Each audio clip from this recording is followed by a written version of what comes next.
It's a great joy and privilege to be here with you this morning, sharing from God's Word. And this morning we are going to meditate from God's Word. For that, let's turn to 2 Timothy, chapter 1, verses 3 onwards. 2 Timothy, chapter 1, verses 3 onwards.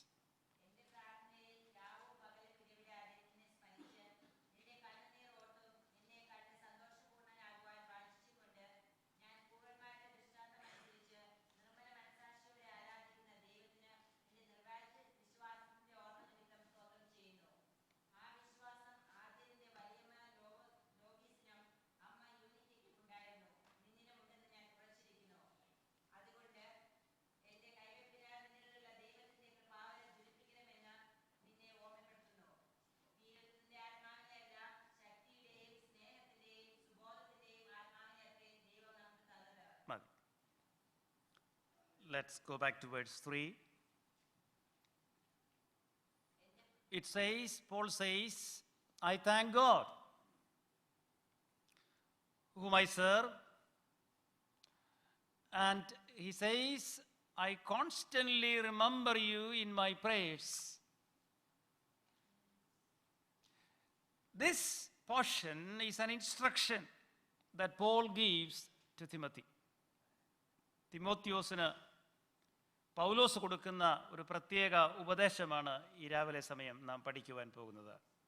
This is an admonishing, an exhortation, an encouragement that Paul gives to Timothy.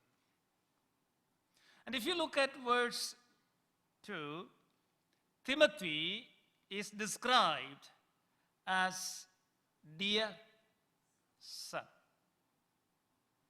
And that is the relationship that Paul describes to establish his attitude towards Timothy and the relationship that Timothy has with Paul. അപ്പോസ്തലനായ പൗലോസും തിമോത്തിയോസും തമ്മിലുള്ള ബന്ധത്തെ കാണിക്കുവാൻ ആ കത്തിൻ്റെ തുടക്കത്തിൽ തന്നെ അപ്പോസ്തലനായ പൗലോസ് പറയുന്നു, നീ എൻ്റെ പ്രിയ പുത്രനാണ്. But that is not a biological relationship, it is a very spiritual relationship. The word dear, പിതാവ്, സ്വർഗസ്ഥനായ പിതാവ് പുത്രന് കൊടുത്ത പേരാണ് ഡിയർ, beloved. ഇവൻ എൻ്റെ പ്രിയ പുത്രൻ, ഇവനിൽ ഞാൻ പ്രസാദിച്ചിരിക്കുന്നു. ഒരു സുവിശേഷകൻ അപ്പോസ്തലനായ പൗലോസ് മറ്റൊരു സഹപ്രവർത്തകനെ വിളിച്ച പേരെന്താണ്? My dear. And that is the kind of relationship that is manifested among co-workers. തമ്മിൽ ഒരുമിച്ച് പ്രവർത്തിക്കുന്നവരുടെ ഇടയിൽ ദൈവാത്മാവിൻ്റെ ആ പ്രദർശനം വരുമ്പോൾ തമ്മിലുള്ള സ്നേഹം. ചിലർ വിളിക്കാറുണ്ട് മൈ ഡിയർ. ആ സ്നേഹത്തിൻ്റെ ആധിക്യം, സ്നേഹത്തിൻ്റെ ആഴമാണ്. We see another phrase when we come to the first letter. So let's turn to 1 Timothy chapter 1, verse 2. Timothy, who is my true son. So we see that Timothy is Paul's dear son, and he uses another term to describe his relationship with Timothy. തിമോത്തിയോസിനോടുള്ള ആ ബന്ധത്തിൽ അവരുടെ ബന്ധം സ്ഥാപിക്കേണ്ടതിന് വേണ്ടി താൻ ഉപയോഗിച്ചിരിക്കുന്ന പദമാണ് true sun, സത്യത്തിൻ്റെ പുത്രൻ. നോക്കണേ, സത്യം പറയുന്നവൻ, സത്യം ചെയ്യുന്നവൻ, ആ ഗുണമൊക്കെ ദൈവത്തിൻ്റെ ഗുണം, ദൈവാത്മാവിലുള്ള പ്രവർത്തനം, അതുപോലൊക്കെയുള്ള അനുഭവമാണ് അവർ തമ്മിലുള്ള ആ സഹകരണം. ദൈവമക്കൾ തമ്മിൽ ഒരുമിച്ച് കൂടുമ്പോൾ അവരുടെ ഇടയിൽ എന്തുണ്ട്? സത്യമുണ്ട്, പിന്നെന്തുണ്ട്? സ്നേഹമുണ്ട്. ഇങ്ങനെയുള്ളിടത്താണ് ദൈവാത്മാവിൻ്റെ പ്രവർത്തനം ഉണ്ടാകുന്നത്. Praise the Lord. And here, that is the relationship that we see demonstrated between Paul and Timothy. Let's come back to 2 Timothy, and that's the portion that we are going to meditate this morning. Paul says in 1 Timothy chapter 1 verse 2, Timothy, you are my dear son. And when we look at Timothy, we see his background described by Luke in Acts 16. Let's turn to Acts 16 verses 1 to 3, where we see a little bit of background to Timothy.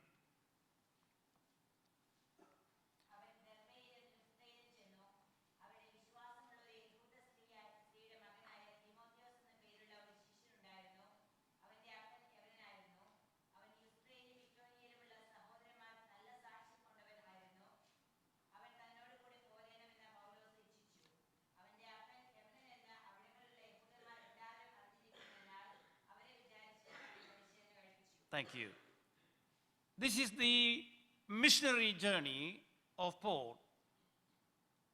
And in this section, Luke describes that Paul wants to take Timothy with him, and Timothy is from Lystra. Let's look at that verse carefully.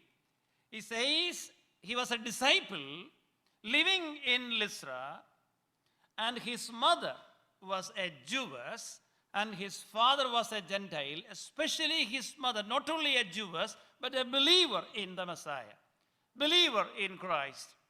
And the next verse says, the brothers at Lystra and Iconium spoke well of him. That means Timothy, who was from Lystra, got a testimony. ലിസ്രക്കാരനായ തിമോത്തിയോസിന് അവൻ്റെ നാട്ടുകാർ, അവൻ്റെ നെയ്ബർഹുഡും അവനെക്കുറിച്ച് പറയാനുള്ളത് നന്നായ കാര്യമായിരുന്നു. അങ്ങനല്ല എഴുതി വെച്ചേക്കുന്നേ. They spoke well of him. അവനെക്കുറിച്ച് എന്തെങ്കിലും പറയുവാനുണ്ടെങ്കിൽ നല്ല കാര്യം മാത്രമേ പറയാനുണ്ടായിരുന്നുള്ളൂ. സ്വന്തം നാട്ടിൽ സാക്ഷ്യമുള്ളവനായിരുന്നു ആര്? തിമോത്തിയോസ്. അതിനുള്ള കാരണമുണ്ട്, അതാണ് നമ്മൾ പഠിക്കാൻ പോകുന്നത്. അവനെക്കുറിച്ച് എന്തെങ്കിലും സഹോദരങ്ങൾ, ബിലീവേഴ്സ് എന്നാണ് അവിടെ സഹോദരങ്ങൾ എന്ന് ഉദ്ദേശിക്കുമ്പോൾ ബ്ലഡ് റിലേറ്റീവ്സ് ആകണമെന്നില്ല, കൂടുതലും വിശ്വാസികൾ, അവൻ്റെ സ്വന്തം നാട്ടുകാർ, അയൽവാസികൾ അവനെക്കുറിച്ച് നല്ലത് മാത്രമേ പറയുവാനുണ്ടായിരുന്നുള്ളൂ. As I said, this is an instruction that Paul gives to Timothy. That's very important, especially for people who are doing ministry and who want to live a pious life, a life of devotion unto God, should be encouraged and exhorted and admonished. There are two aspects of Christian life. One is doctrine, and the other side is exhortation or ethics. നമുക്ക് ഉപദേശവും വേണം, പിന്നെ ethical ലൈഫും വേണം. Doctrine and theology on the one hand, on the other side ethics and exhortation. Believing മാത്രം പോരാ, വിശ്വാസ ജീവിതത്തിൽ ബിഹേവിങ്ങും വേണം. ബിലീവിങ്ങും ബിഹേവിങ്ങും ഒരുമിച്ച് വരുമ്പോഴാണ് ക്രിസ്തീയ ജീവിതം നന്നായി പോകുന്നത്. ചില ക്രിസ്ത്യാനികൾക്ക്, വിശേഷിച്ചും നമ്മെ പോലെയുള്ള പെന്തക്കോസ്തുകാർക്ക് നല്ല ഉപദേശമുണ്ട്. പലപ്പോഴും നമ്മൾ തെറ്റിപ്പോകുന്നത് എവിടെയാണെന്നറിയാമോ? ജീവിത രീതിയിൽ തെറ്റിപ്പോകും. ഇപ്പോൾ വന്ന് ഉപദേശമുണ്ടെന്ന് പറഞ്ഞാലും ഉപദേശവും സത്യ ഉപദേശവും ഇപ്പോൾ ഇല്ലാതായി മാറുകയാണ്. ഇപ്പൊ രണ്ടും ഇല്ലാതായി പോകുന്നത് പോലുള്ള ഒരു ഗതി ആത്മീയ ഗോളത്തിൽ. And here we see a passionate, committed man, encouraging a true dear son to hold on to the doctrine and at the same time live a life that is worthy of his call. രണ്ടും ഒരുപോലെ കൊണ്ടുപോകുന്ന ജീവിതമാണ് ശരിയായ ക്രിസ്തീയ ജീവിതം, അല്ലേ? And that is the encouragement that Paul likes to give to Timothy. Look at his background as we read from Acts 16. He was spoken well of by his brothers in Iconium and Lystra, and we also see a mixed background to him. അവൻ്റെ അമ്മ യഹൂദ സ്ത്രീയും അപ്പൻ യവനനുമായിരുന്നു. വീട്ടിൽ പല ഭാഷകളാണ് സംസാരിക്കുന്നത്. Multi cultural marriage. So mother speaks probably Hebrew and Greek, and father speaks Greek, and because of the cultural situation in that century, we see Latin as well, Roman culture. So probably a mixture of so many languages, Hebrew, Greek and Latin. ചെറുക്കം വളർന്നു വരിക, ഏത് ഭാഷ സംസാരിക്കണം? അപ്പനൊരു culture, അമ്മയൊരു culture, ചെറുക്കൻ വേറൊരു culture, പല ഭാഷ വീട്ടിൽ അങ്ങനെ വളർന്നു വരിക. ഇങ്ങനൊക്കെ വളർന്നു വന്ന പല കൾച്ചറുണ്ടെങ്കിലും അവനെക്കുറിച്ച് നല്ലത് മാത്രമേ നാട്ടുകാർക്ക് പറയാനുള്ളൂ. Even though we live in a community of mixed culture and languages, we should never ever spoil our testimony. ദൈവം നമ്മെക്കുറിച്ച് ഉദ്ദേശിക്കുന്ന ജീവിത ശൈലിയിൽ നിന്ന്, നമ്മുടെ സാക്ഷ്യത്തിൽ നിന്ന് വീണു പോകരുത്, മാറിപ്പോകരുത്. ഒരു ചെറുപ്പക്കാരനോട് പറയുകയാണ് അപ്പോസ്തലനായ പൗലോസ്. We are coming to our meditation this morning. Let's read verse 4. 2 Timothy 1:4.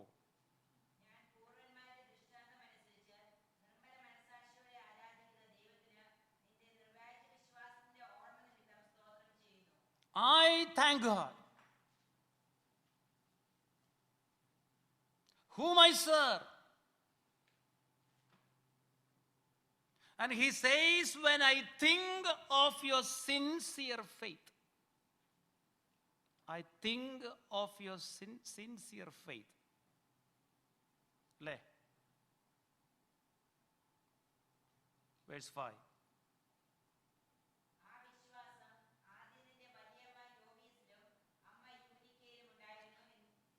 I have been reminded of your sincere faith, which first lived in your grandmother Lois and then in your mother Eunice, and I am persuaded now that the same faith lives in you as well. Here we see 3 generations: grandma, mom, and grandchild. Timothy, his mom, and his grandma. What happened to that family? They had something so unique and special in that family. And Paul says, I am reminded of your sincere faith. Sincere faith means genuine faith or authentic faith, and the root is a faith without hypocrisy. That's the meaning of the word. Sincere faith means a faith without hypocrisy. So, what does it mean, a faith without hypocrisy? Hypocrisy means putting a mask on. ഒരു തിയാട്രിക്കൽ ഇമേജറിയാണ്. അതായത് drama കളിക്കുമ്പോൾ സ്റ്റേജിൽ mask ഇട്ട് ആള് മാറും, role change ചെയ്യും.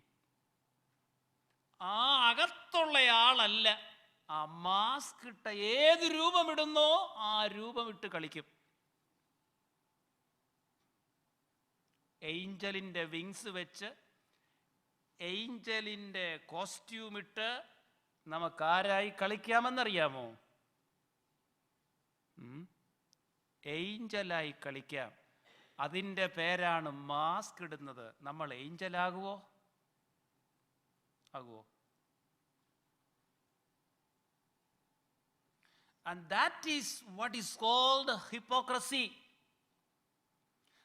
വ്യക്തികൾ കാണുന്നതല്ല റിയാലിറ്റി. അങ്ങനെയുള്ള ഫെയ്ത്ത് ഉണ്ടെന്നാ പൗലോസ് പഠിപ്പിക്കുന്നത്. അതിൻ്റെ പേരാണ് ഫെയ്ത്ത് വിത്ത് ഹിപ്പോക്രസി, ഹിപ്പോക്രിറ്റിക്കൽ ഫെയ്ത്ത്. അത് ഓപ്പോസിറ്റ് ആണ് അൺഹിപ്പോക്രിറ്റിക്കൽ faith, which Timothy had.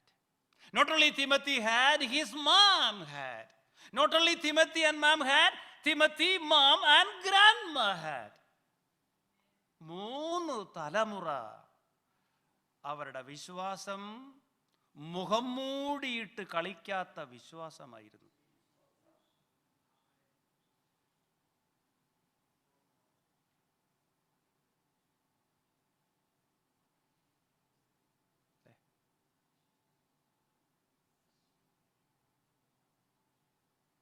We can pretend. We can camouflage.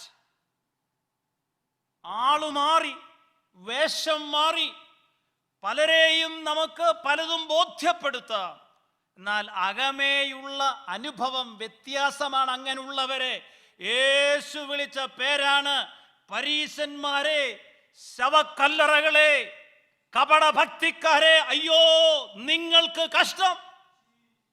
പുറമേ നോക്കിയാൽ വെള്ളയടിച്ച ശവക്കല്ലറകൾ, അകത്ത് നാറുന്ന അനുഭവം. അതിൻ്റെ പേരാണ് ഹിപ്പോക്രസി. അതാരുടെ വീട്ടിലില്ലായിരുന്നു? തിമോത്തിയോസിന്റെ വീട്ടിൽ അതില്ലായിരുന്നു. മനസ്സിലാവുന്നുണ്ടോ എല്ലാവർക്കും?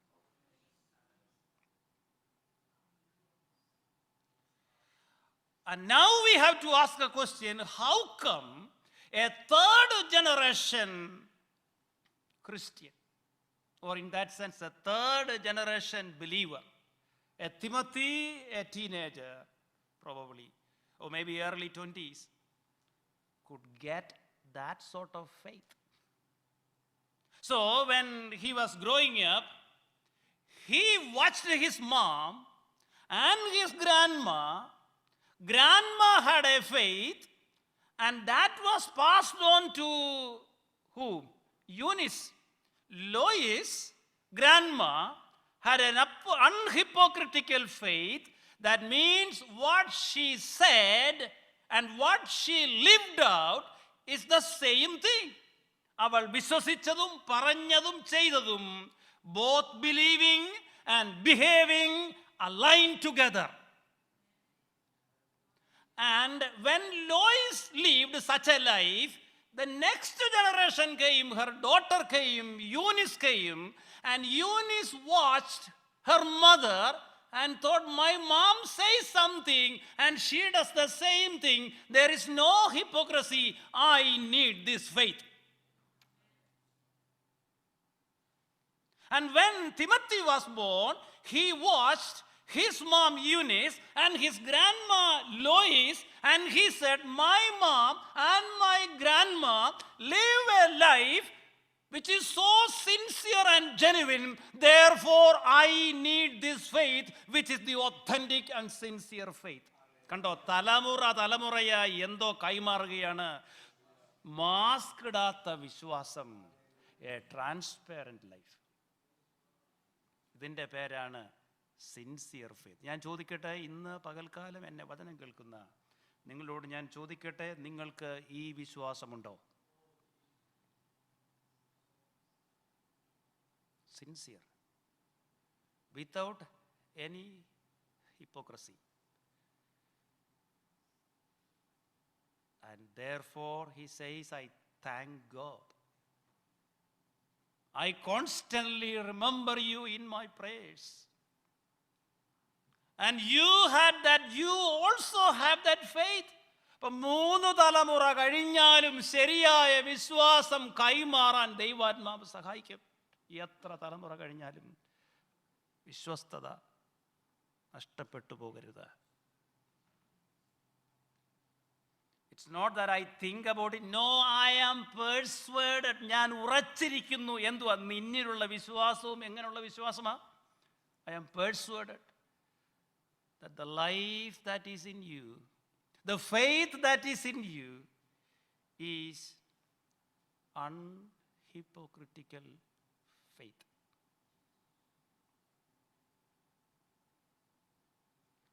Now, we need to ask, how come this family got this sort of faith? So let's turn to 2 Timothy. 2 Timothy chapter 3, verses 14 and 15.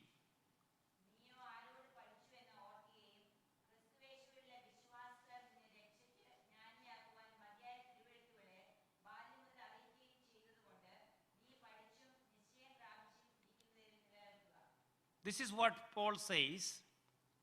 As for you, Timothy, continue in what you have learned and have become convinced of, because you know those from whom you learned it, and how from infancy you have known the Holy Scriptures, which are able to make you wise for salvation through faith in Christ Jesus. Please look at the terminology, from infancy.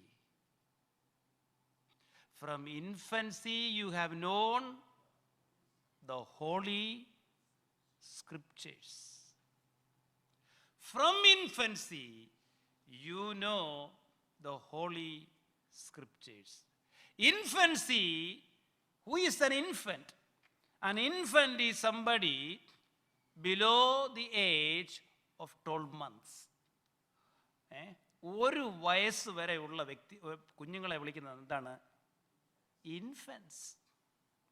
അപ്പം infancy മുതൽ നീ പൊടിക്കുഞ്ഞായിരിക്കുന്ന, കൊച്ചു കുഞ്ഞായിരിക്കുന്ന സമയം മുതൽ നീ എന്തോ കേട്ടോണ്ടിരിക്കുക, എന്തോ പഠിച്ചോണ്ടിരിക്കുക. നീ വിശുദ്ധ പുസ്തകം, ദൈവവചനം, ദൈവത്തിൻ്റെ വചനം ചെറുപ്പം മുതലേ നീ കേട്ടുകൊണ്ടിരിക്കുന്നത് മാത്രമല്ല, നീ അതറിയുന്നു. അവൻ ചെറുപ്പം മുതൽ ദൈവവചനം കേൾക്കാൻ ഇവൻ എങ്ങനെ പിടികിട്ടിയത്, എങ്ങനെ കഴിഞ്ഞു?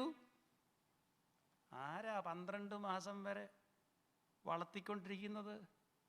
വീട്ടിൽ 2 പേരുണ്ട്. എന്തുവാ? അറ്റ്ലീസ്റ്റ് അമ്മ, വല്യമ്മ. അവർ പഠിപ്പിക്കുക മാത്രം കേട്ടതല്ല ഈ ചെറുക്കൻ, അവർ ജീവിക്കുന്നതും കണ്ടു. So Timothy heard the Holy Scriptures from mom and grandma. At the same time, he watched their life and their words and their deeds matched. അവര് പഠിപ്പിച്ച വചനവും അവരുടെ ജീവിതവും തമ്മിൽ ഒത്തു വന്നപ്പം ചെറുക്കം പറഞ്ഞു, ഇത് തന്നെ എനിക്കും വേണം. And that's why he got an unhypocritical faith. നമ്മൾ പ്രസംഗിക്കും, നമ്മൾ സാക്ഷ്യം പറയും, നമ്മൾ പഠിപ്പിക്കും. നമ്മുടെ പഠിപ്പീരും നമ്മുടെ ജീവിതവും ഒത്തുവന്നില്ലെങ്കിൽ അടുത്ത തലമുറയുണ്ടല്ലോ, ഈ വിശ്വാസം സത്യമായി എടുക്കണമെങ്കിൽ പ്രസംഗം കൊണ്ട് മാത്രം പോരാ, പ്രസംഗവും ജീവിതവും ഒത്തുവരാതെ അടുത്ത തലമുറയെ നേടുവാൻ കഴിയുകയില്ല എന്ന് പകൽക്കാലം നന്നായിട്ട് മനസ്സിലാക്കണം. പ്രാർത്ഥന കൊണ്ട് നേടാം. പ്രാർത്ഥിക്കുമ്പോൾ തന്നെ എന്തോ കൂടെ വേണം, ജീവിതവും കൂടെ വേണം. So Timothy watched the life of Lois and Eunice. He looked at the word they spoke and the life they lived out. and from infancy he heard the scriptures and noticed their life. Therefore he grew in that kind of faith which is the authentic faith. Therefore he had another quality, and that we see in Philippians. Let's turn to Philippians chapter 2, verses 19 through 22.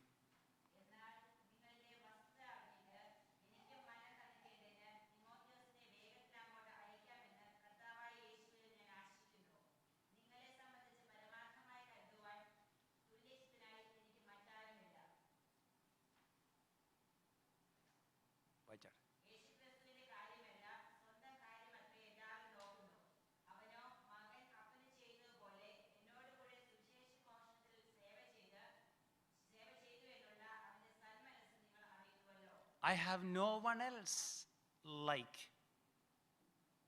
Timothy. What an amazing reference letter is that. When you write a reference letter and give it to the same person, you write very good things, because they know they must read, they would read what you're going to write. But this is a letter that Paul the Apostle writes to the Philippian Christians about Timothy. And this is what he has to say. He says, I have no one else like Timothy. തിമോത്തിയോസിനെ പോലെ എനിക്ക് വേറെ ഒരൊറ്റ ഒരുത്തനുമില്ല.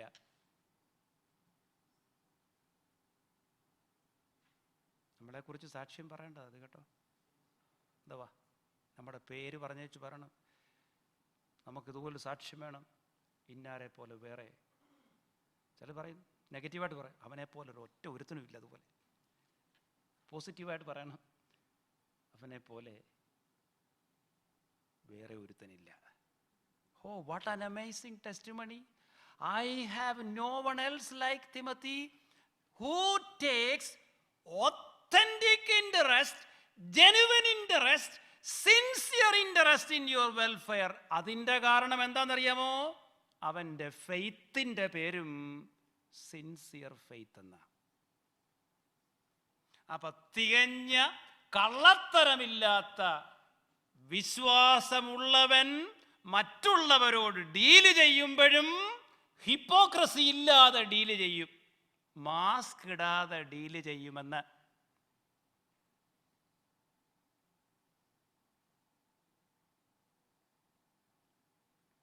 And who takes a genuine, sincere, authentic interest? Selfish അല്ല, sincere. അവർ തമ്മിലുള്ള ബന്ധം നോക്കിക്കേ. അതിന് മുൻപായി താൻ പറഞ്ഞു, everyone looks out for their own interest, but Timothy does Jesus' interest. എന്ന് പറഞ്ഞ അർത്ഥം എന്താ? മറ്റുള്ളവന്റെ കാര്യം ജെനുവിനായിട്ട് നോക്കുന്നതിനെ ഉപമിച്ചിരിക്കുന്നത് എന്തോ കൊണ്ടാണെന്നറിയാമോ? അവൻ യേശുക്രിസ്തുവിൻ്റെ ഇഷ്ടം ചെയ്യുന്നു. എല്ലാവരും അവരവരുടെ കാര്യം നോക്കുന്നു. തിമോത്തിയോസോ, നിങ്ങളിൽ ജെനുവിൻ ഇൻട്രസ്റ്റ് ഉണ്ട്. അവൻ നോക്കുന്നത് ആരുടെ കാര്യമാണ്? യേശുക്രിസ്തുവിൻ്റെ ഇഷ്ടം. സ്വന്തം താല്പര്യങ്ങളെ മാറ്റിവെച്ചിട്ട് ദൈവമക്കളുടെ കാര്യങ്ങളെ നോക്കുന്നതിനെ വിളിച്ച പേരാണ് യേശുവിൻ്റെ ഇഷ്ടം ചെയ്യുക. കർത്താവ് ഒരിക്കൽ പറഞ്ഞു, എനിക്ക് വിശന്നു, നിങ്ങൾ തന്നില്ല. എനിക്ക് ദാഹിച്ചു, നിങ്ങൾ എനിക്ക് തന്നില്ല. ഞാൻ നഗ്നനായിരുന്നു, നിങ്ങൾ എന്നെ ഉടുപ്പിച്ചില്ല. ഞാൻ രോഗിയായിരുന്നു, നിങ്ങൾ എന്നെ വന്ന് കണ്ടില്ല എന്ന് പറഞ്ഞപ്പോൾ സഹോദരങ്ങൾ ചോദിക്കുകയാണ്, ഈ പടുതി ഞങ്ങളെങ്ങനെ കണ്ടു? എൻ്റെ ഈ ചെറിയ സഹോദരന്മാർക്ക് ചെയ്യാത്തിടത്തോളൂ എനിക്ക് ചെയ്തില്ല. ഇവിടെ ആര് ചെയ്തു? തിമോത്തിയോസ് ചെയ്തു. അത് ചെയ്യണമെങ്കിൽ അവനിലുള്ള തികഞ്ഞ വിശ്വാസം. കർത്താവ് ഒരിക്കൽ പറഞ്ഞു, പലരും അന്നാളിൽ പറയും, ഞങ്ങൾ പ്രവചിച്ചു, ഞങ്ങൾ രോഗികളെ സൗഖ്യമാക്കി, ഞങ്ങൾ ഭൂതങ്ങളെ പുറത്താക്കി. എന്ന് പറയുമ്പോൾ ഞാൻ പറയും, ഐ ഡോണ്ട് നോ യു. യേശുവിന് വേണ്ടി ചെയ്യുന്നതാ. പ്രസംഗിക്കുക, ഭൂതത്തെ പുറത്താക്കുക, പ്രവചിക്കുക, രോഗികളെ സൗഖ്യമാക്കുക, ശുശ്രൂഷ ചെയ്യുകയാ. കർത്താവ് പറയുക, ഞാനും നമ്മളും തമ്മിലൊരു ബന്ധമില്ലല്ലോ. അങ്ങനെ പ്രവചിച്ചായിരുന്നോ? രോഗികളെ സൗഖ്യമാക്കിയായിരുന്നു? I don't know you. You evil doers depart from me. എന്നിൽ നിന്ന് പുറത്തു പോകുക. യേശു പറഞ്ഞതാ.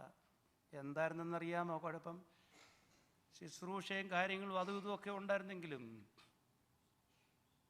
കർത്താവിൻ്റെ ഹിതം ചെയ്യാതെ, കർത്താവുമായി ഒരു ഇൻറ്റിമസി ഇല്ലാതെ, ശരിയായ വിശ്വാസമില്ലാതെ അതൊന്നും അങ്ങ് അക്കരെ ചെല്ലത്തില്ല. And this morning I would like to encourage you to continue in your Christian walk, in your sincere faith. God has called you to do something marvelous in this place. Hold on to Him. Live out a life that would please Him always. And this is what Paul says, I have no one else like him. Everyone looks out for their own interest, but Timothy looks out for Jesus' interest, and then he establishes the relationship as a son with the father. നമ്മൾ നേരത്തെ കണ്ടായിരുന്നു, അവർ തമ്മിലുള്ള relationship true father son relationship, the dearest relationship. He worked with me in the cause of the gospel. വിശ്വാസം വെച്ചുകൊണ്ടിരുന്നോണ്ട് മാത്രം പോരാ. We need to work out that faith for the establishment of the gospel. തികഞ്ഞ വിശ്വാസം എന്തിനുതകണം? സുവിശേഷത്തിൻ്റെ വ്യാപ്തിക്ക് ഉതകണം. Praise the Lord. And for this reason we are coming back to 2 Timothy chapter 1. We are going to read verse 6.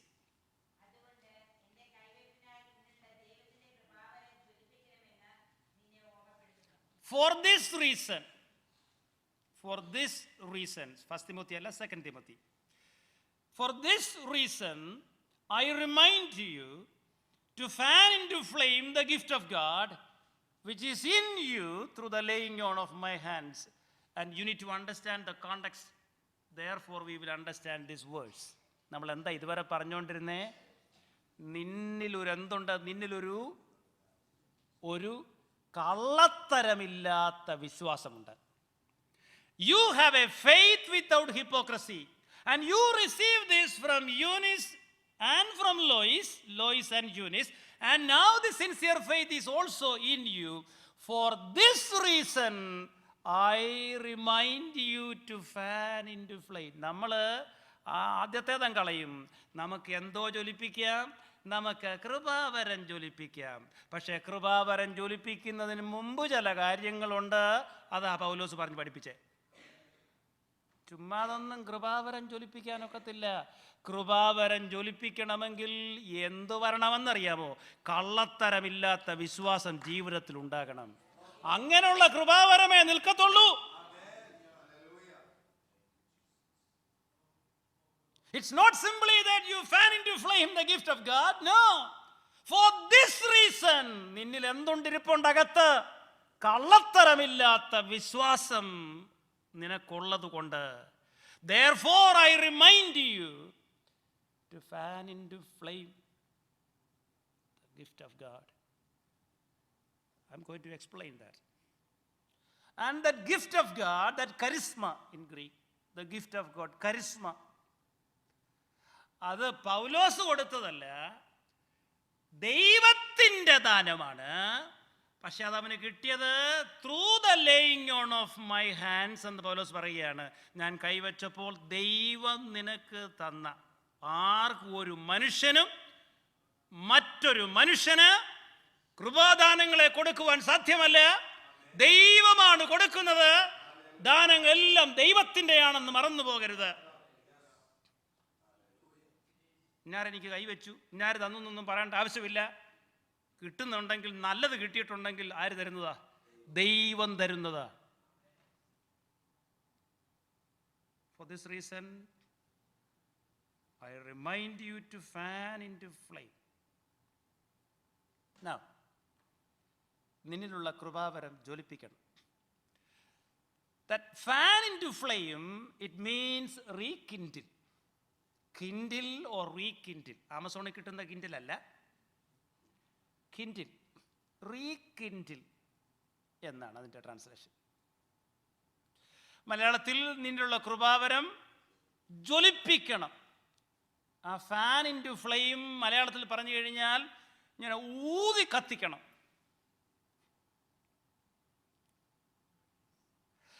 Three words formed to make this word. എന്തുവാ? കൃപാവരം ജ്വലിപ്പിക്കുക എന്നതിനകത്ത് 3 പദങ്ങളുണ്ട്. And ആനാറ്റ്സോ പൊറയോ എന്ന് പറയും. എന്ന് പറഞ്ഞാൽ അന, സൂ, സുവോ and പൊറയോ.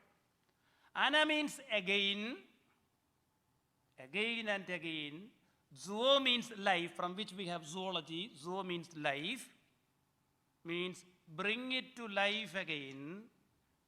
Poreo means fire, poros, fire, pour, fire. So, the Jeevan, life and again and again, ഇത് മൂന്നൂടെ ചേരുമ്പോഴാണ് എന്ത് വരുന്നത്? ഫാൻ ഇൻറ്റു ഫ്ലെയിം വരുന്നത്. തീയുണ്ട്, അത് ജീവൻ കൊടുക്കണം, അത് വീണ്ടും കൊടുക്കണം. മനസ്സിലാകുന്നുണ്ടല്ലോ? So God has given us that gift of God, and we need to bring into flame, give life to the flame. കൃപാവരം ഉണ്ടാക്കാനല്ല പറഞ്ഞത്, ദൈവം തന്നിട്ടുള്ള കൃപാവരത്തെ ഉപയോഗിക്കാനാ പറഞ്ഞിട്ടുള്ളത്. ഇൻവെന്റ് ചെയ്യാനല്ല, ഇല്ലാത്തതിനെ ഉണ്ടെന്നും പറഞ്ഞു നടക്കാനല്ല, ദൈവം തന്നതിനെ എന്തോ ചെയ്യാൻ? Fan into flame. അങ്ങനെ കത്തണമെന്നുണ്ടെങ്കിൽ അതിൻ്റെ ഏറ്റവും ബേസിക് ആയിട്ടുള്ള കാര്യം, we should have an unhypocritical faith. അങ്ങനെയുള്ള കൃപാവരവേ നിൽക്കത്തുള്ളൂ കേട്ടോ. എല്ലാവരും കൃപാവരത്തിന്റെ പിന്നാലെ പോകും. Very, very good. But we need to ask the question, does the gift of God and the faith match? Do they match? Fan into flame, the gift of God. And this fan into flame is a continuous, is a present continuous in this form. That means make it a habit to fan into flame. എന്ന് പറഞ്ഞാൽ എന്തുവാ? ഈ കൃപാവരം ജ്വലിപ്പിക്കുന്നത് എന്താക്കി മാറ്റണം? ഒരു സ്വഭാവമാക്കി മാറ്റണം. വല്ല കാലത്തും ഒന്ന് കത്തി, അതല്ല പൗലോസ് പഠിപ്പിക്കുന്നേ. തിമോത്തിയോസേ, നിനക്കൊരു നല്ല വിശ്വാസമുള്ളവനായതുകൊണ്ട് നീ ദിനംതോറും നിന്നിലുള്ള കൃപാവരത്തെ നീ ജ്വലിപ്പിച്ചു കൊണ്ടേയിരിക്കണം. ശുശ്രൂഷയിൽ, നമ്മുടെ ക്രിസ്തീയ ജീവിതത്തിൽ ദൈവം നമുക്ക് തന്ന ആത്മാവിൻ്റെ ദാനങ്ങളെ നാം ജ്വലിപ്പിച്ചു കൊണ്ടേയിരിക്കണം. ഞായറാഴ്ച രാവിലെ വരുമ്പോൾ മാത്രമല്ല, ക്രിസ്തീയ ജീവിതം, daily life, daily life. We need to fan into flame the gift of God that is given to us by God. And now let's look at 1 Timothy. We'll come back to 1 Timothy chapter 4. We will read verses 12 through 16. 1 Timothy 4, 12 to 16.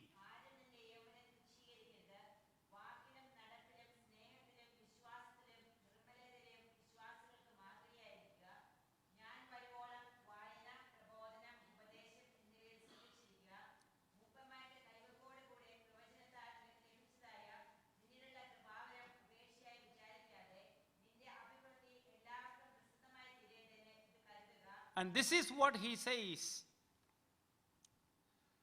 You receive this gift of God, therefore don't neglect your gift, which was given to you through a prophetic message when the body of elders, here Paul says, later on, earlier Paul said, through the laying on of my hands, and here he says, a prophetic message when the body of elders laid their hands on you. Be diligent in these matters. Before that he says, until I come, devote yourself to public reading. That word devote means addict. You need to get addicted to something. മനസ്സിലാകുന്നുണ്ടോ? You need to get addicted to something. And if believers would like to get addicted to something, they should get addicted to the scripture. Drug അഡിക്ഷനും alcoholic അഡിക്ഷനും ഒന്നുമല്ല. പിന്നെ എന്തുവാ നമ്മളെ addict ചെയ്യാൻ കർത്താവ് പറഞ്ഞേക്കുന്നത് വചനത്തിലൂടെ? ദൈവ വചനത്തിന് അഡിക്റ്റ് ചെയ്യണം. And Paul says, you receive this in a prophetic message through the laying on of my hands and the body of elders, the hands of the body of elders. And this gift, do not neglect it. Here he says, fan into flame the gift of God which is in you. Next verse, let's come back to 2 Timothy chapter 1. We are going to read verse 7 and then we are going to pray. Yeah.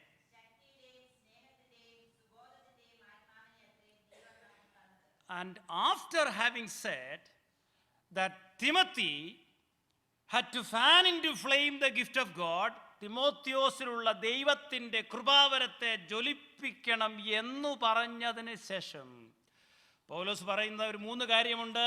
നിനക്ക് തന്ന ആത്മാവ്, നിന്നിലുള്ള ആത്മാവ്, നമ്മളിൽ ദൈവം തന്ന ആത്മാവ്, അത് ഭീരുത്വത്തിൻ്റെ ആത്മാവിനെ അല്ല. This is not the spirit of timidity but of power, of love and of sound mind or self-discipline. Let me explain those terms. നമുക്ക് തന്ന ആത്മാവ് എന്തോത്തിൻ്റെ ആത്മാവല്ല, ഭീരുത്വത്തിൻ്റെ ആത്മാവിനെ അല്ല, ശക്തിയുടെയും സ്നേഹത്തിൻ്റെയും സുബോധത്തിൻ്റെയും ആത്മാവിനെ അത്രേ ദൈവം നമുക്ക് തന്നത്.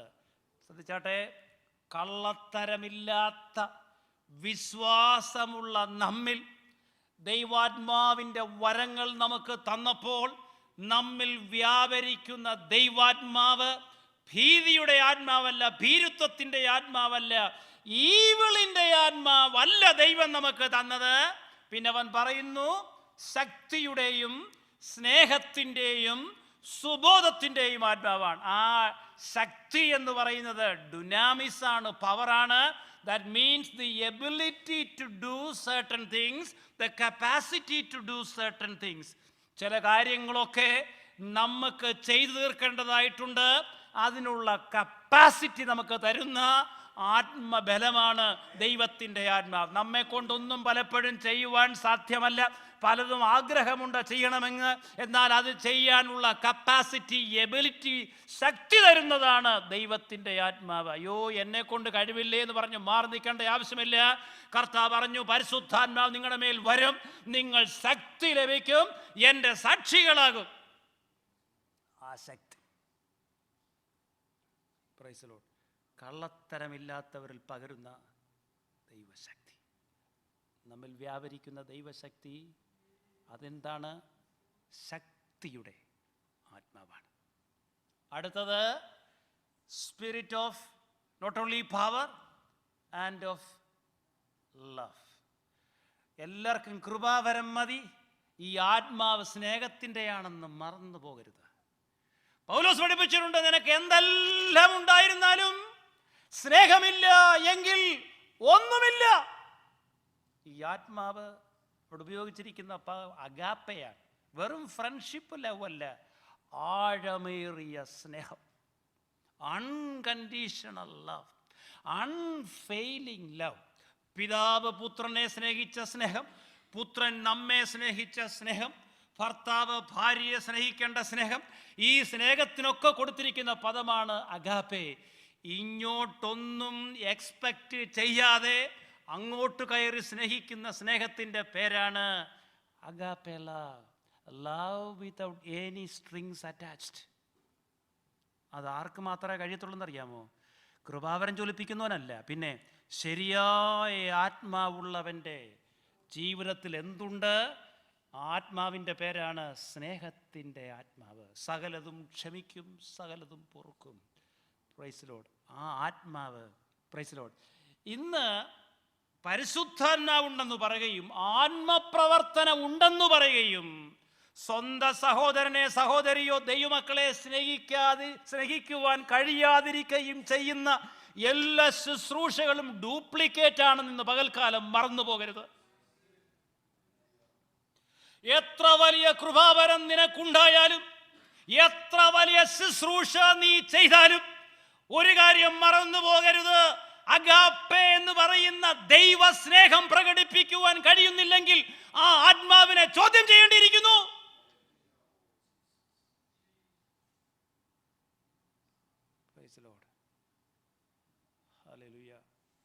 യഥാർത്ഥ ദൈവാത്മാവിൻ്റെ പ്രവർത്തനം വരുമ്പോൾ അവിടെ കാണുന്ന മാനിഫെസ്റ്റേഷൻ എന്ന് പറയുന്നത് ക്രൂസിൽ കണ്ട സ്നേഹം ദൈവസഭയിൽ ഒഴുകും. That is the manifestation of the Holy Spirit. Praise the Lord. We need to read Romans 5:5 and we are going to finish there. Romans chapter 5 verse 5. And Paul says hope doesn't disappoint us. And he says because God has poured out his agape into our hearts by the Holy Spirit. അപ്പോൾ ദൈവം പരിശുദ്ധാത്മാവിനെ നമ്മിലേക്ക് തന്നപ്പോൾ എന്തോ കോരിയൊഴുക്കിയായിരുന്നു.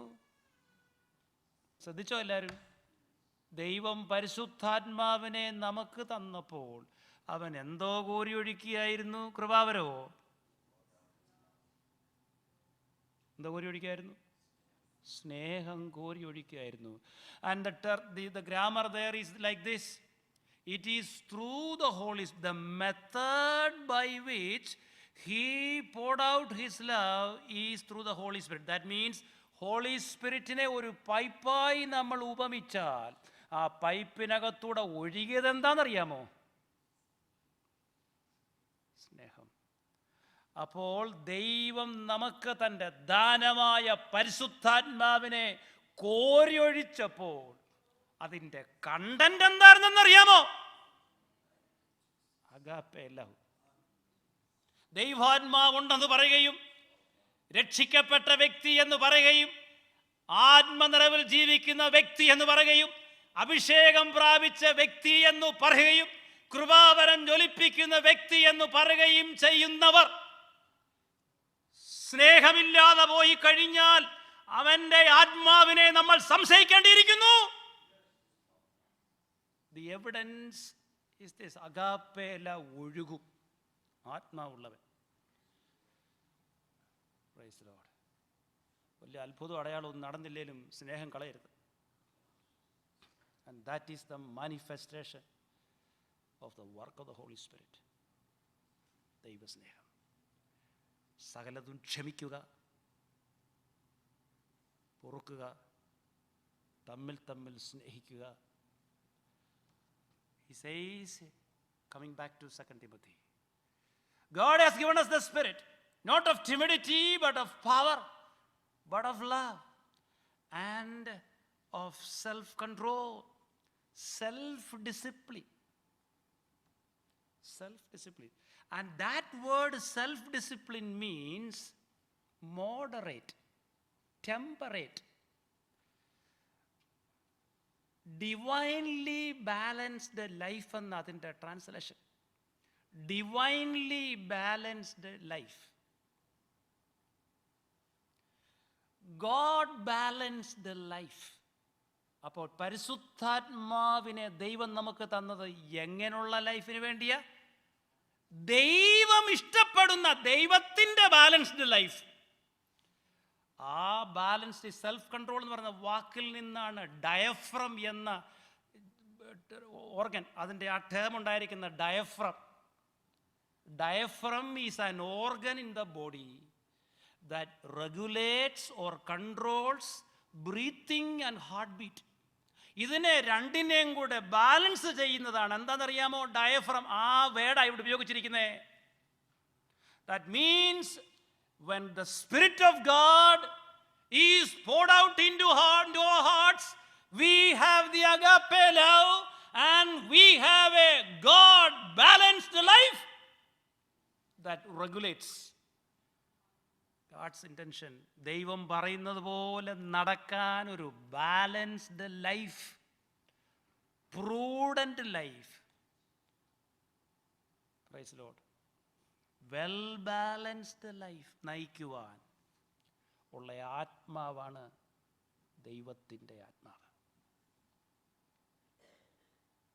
അതുകൊണ്ട് ആ ദൈവാത്മാവാ പറയുന്നതെന്ന് പറഞ്ഞേച്ച് പ്രൈസ് ലോർഡ് എല്ലാം ടെസ്റ്റ് ചെയ്ത് നോക്കണം കേട്ടോ.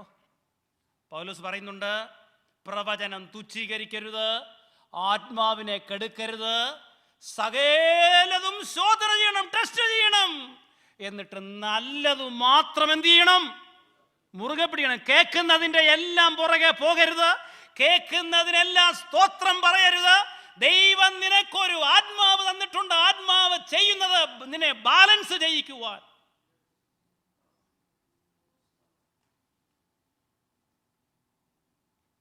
To live a well balanced, God balanced life. And that's what Paul says to Timothy. Timothy, if you want to be successful in your life and ministry, remember to continue to hold on to that sincere faith. Fan into flame the gift of God which is in you, and make sure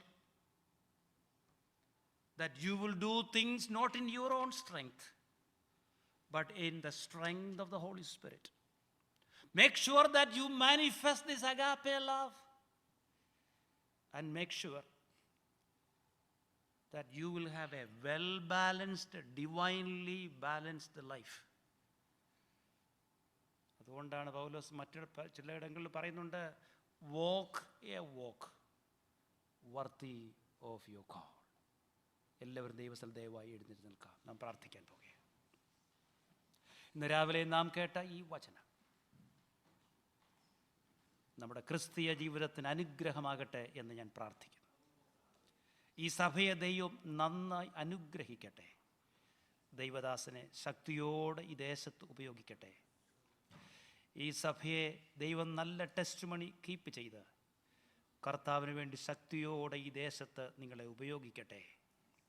നിങ്ങളിലുള്ള കള്ളത്തരമില്ലാത്ത വിശ്വാസത്തെ ദൈവം വർദ്ധിപ്പിച്ച് നിങ്ങൾക്കും നിങ്ങളുടെ കുടുംബങ്ങൾക്കും നിങ്ങളുടെ സന്താനങ്ങൾക്കും അതിലേക്ക് കള്ളത്തരമില്ലാത്ത വിശ്വാസം, sincere faith passed on ചെയ്ത് ദൈവം നിങ്ങളെ കൊണ്ട് ചെയ്യിക്കുന്ന ശുശ്രൂഷകൾ ദേശത്ത് ശ്രേഷ്ഠതയോടെ ചെയ്യിക്കുവാൻ ദൈവം നിങ്ങൾക്ക് കരുത്തു നൽകട്ടെ.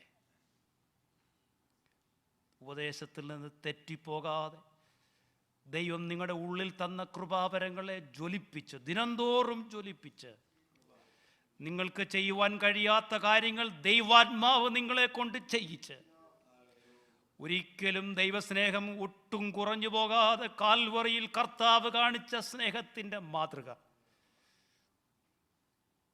നിങ്ങളുടെ ജീവിതങ്ങളിലൂടെ ഒഴുകി ആത്മാവിൻ്റെ പ്രദർശനമായ സ്നേഹത്തിൻ്റെ ഫലം നിങ്ങളിൽ കായ്ച്ച്, ആരും നിങ്ങളെ ഒരിക്കലും തെറ്റിച്ചു കളയാതെ ദൈവം നിങ്ങൾക്ക് ബുദ്ധിയും ജ്ഞാനവും തന്ന ഒരു വെൽ ബാലൻസ്ഡ് ലൈഫ് ദൈവം ആഗ്രഹിക്കുന്ന രീതിയിലുള്ള അനുഭവം നിങ്ങൾക്ക് നൽകട്ടെ.